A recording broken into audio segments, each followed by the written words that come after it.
Ready to fight, trainers? Because the brand new Fighting Cup is coming up soon in the Go Battle League.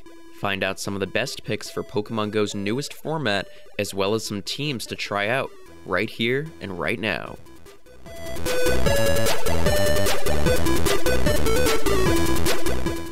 Welcome back, trainers.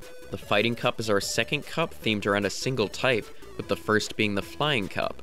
But where the Flying Cup had some depth with some interesting dual-typed Pokemon like Emolga, Mantine, and Aerodactyl, this cup is going to be a lot more bland. To better keep the cup balanced though, Psychic and Fairy types are fully banned, so Medicham won't dominate luckily. But there is a catch still. Poison and Bug are two key types that resist fighting, so fighters with either of those subtypings will excel in this cup, so the meta will largely be centered around them. Let's start off with who will likely be the mainstay of Fighting Cup, Toxicroak. Being part poison, it'll resist all fighting attacks, while dishing out powerful fighting damage itself. It'll utilize Mud Bomb to hit other Toxicroak, and the powerful Sludge Bomb for non-Toxicroak fighters. This is a Pokemon who will dominate a lot in this cup, so be sure to have one ready yourself if possible. But moving on, with the Hisui event a few weeks back, we saw the debut of Hisui and Sneasel and its evolution, Sneasler. Both Pokemon share Toxicroak's poison and fighting typing, which makes them excellent candidates for this cup. Of course, as we said in the Hisui Cup video, the only way currently to get a Great League Sneasler is to hatch one on a lower level account, because at level 20, it's quite a bit larger than 1500. Hisui and Sneasel is a viable choice though. Aerial Ace is a mediocre move, but in this cup, it's definitely useful, but it'll still struggle against Toxicroak because it's stuck with Poison Jab. That's where Sneasler pulls ahead, utilizing Shadow Claw to hit neutral against Toxicroak. As long as you don't get hit by its Mud Bomb, Sneasler shouldn't have a problem taking down Toxicroak. Now, these three poison fighting types are really good, but there's one really good counter to them, although it's a really weird one.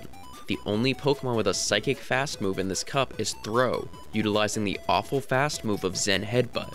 But even so, Throw manages to wipe the floor with the three fighting and poison types of this cup, seeing that they're all double weak to Psychic.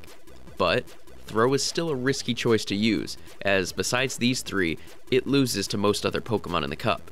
So I'd only recommend you try it if you're swamped with them in your matches. But I will say, you'd only need to run Body Slam on it, no need to double move. But moving on, let's talk about our two bug and fighting types, starting with Heracross. Like Toxicroak, Heracross's bug typing lets it resist fighting moves, but otherwise, I'd say it struggles a bit. Don't get me wrong, it's a good choice, but Rock Blast is really just there for baiting, as it'll otherwise be resisted. However, Mega Horn will be a great powerhouse attack to unleash, so Heracross is definitely viable, but it's the beefier bug fighting type Buzzwole that you'll want to keep an eye out for. Buzzwole has a far better moveset than Heracross, specifically with the move Lunge, which will allow Buzzwole to debuff opponents. Unfortunately, only those who attended GoFest Seattle will have access to a Great League Buzzwole for this cup, but if you do have one, definitely use it. But beyond those that resist fighting, what about those that are super effective on it? Well, look no further than those with flying type moves.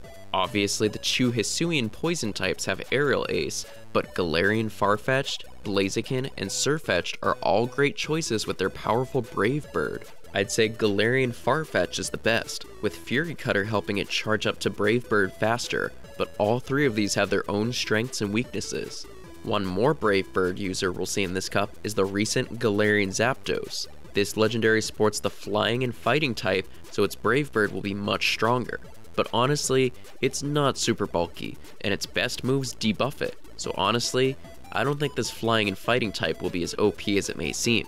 Still though, if you manage to catch a Great League eligible one, it can still find decent success in this cup. And last up on the flying front, we have Combusken. Similar to Throw, Combusken will utilize a mediocre move, being Peck. But while Peck is somewhat better than Zen Headbutt, I don't see it being too good. It doesn't generate energy fast, so you likely won't get to more than one charged move, whereas something like Toxicroak or Sneasler can get multiple. And it's not a great sign either when it's not even guaranteed to beat Buzzwole or Heracross. So yeah, Combusken is more situational than good. But that's all our heavy hitters for Fighting Cup. There are several plain fighting types who are good too, including Machamp, Primeape, Phalanx, and Hitmonchan, along with some non-counter users like Poliwrath, Chestnut, and both Hakamo'o and its evolution. I think Hakamo'o and Komo'o will especially be good here, seeing that they can use Dragon Tail to hit strong neutral damage on most of the meta, but that's only if you have access to either, as they are pretty rare. There's not really a ton of depth with this cup. It's a combination of having the fastest speed of damage and having the moves and typing to beat fighting types, and also being able to deal with said other types. So while it may be difficult to build teams for this cup, let's try and do just that. This first team utilizes Poliwrath as a lead, who's a bit of a safer Pokemon overall. Instead of Counter, a move that could be resisted by the Poison and Bug types, it focuses on energy gain with Mud Shot. Ice Punch isn't super strong, but it is good for baiting, alongside countering Hakamo'o and Komo'o. But it's the harder hitting water type charged move Scald that is Poliwrath's bread and butter. Hitting most of the meta for neutral damage, Scald is great, and it even has a debuff chance that could help you out. The other two are there more to help deal with the other generic fighting types, with Farfetch'd charging Brave Birds a bit faster than the others, and obviously Sneasel or Sneasler being great poison choices. Up next, we have Toxicroak, followed by Hakamo'o or Komo'o, and Heracross. This team is simple. Toxicroak does well against most of the meta, of course, while the dragon-fighting pseudo-legendary can help you fight a lot of things that counter Toxicroak. And Heracross 2 makes for something that also resists fighting damage, but has a harder-hitting nuke move in Megahorn. This team really just takes some of the best of the cup and throws them together. And that brings us to our final team, which consists of Shadow Hitmonchan, Heracross, and Toxicroak. Yeah, I know, another Toxicroak team. This team, though, is very risky. Shadow Hitmonchan has one of the best win rates in the league if you can bait shields successfully with Power Up Punch, and if your opponent knows what's coming, they probably won't shield those. But if you can land a Power Up Punch, you should be able to take down most of the others in the cup, including Heracross, Buzzwole, and even Toxicroak, using your powered up Fire Punches. However, again, it is risky, and the same can be said for Heracross with its powerful Megahorn and its bait move, Rock Blast. If you can bait well, you'll do great, but if not, you're toast. But this team does have the MVP of Toxicroak to help you out toward the end of the match, a Pokemon who isn't risky. I want to say though, these teams are very far from foolproof. Like Flying Cup, this meta is really hard to build teams around. I'd say it's more of a matter of knowing the best Pokemon and how to beat them. So long as you bring 1 or 2 Pokemon that can deal with these top meta threats, you'll have a decent chance. But it's a very rock, paper, scissors meta, so yeah. But let me know which Pokemon you may try out for this cup. And if you like this video, be sure to give it a thumbs up and subscribe so you don't miss our future videos. Season 12 is right around the corner, and we'll be covering any potential move updates and new cups.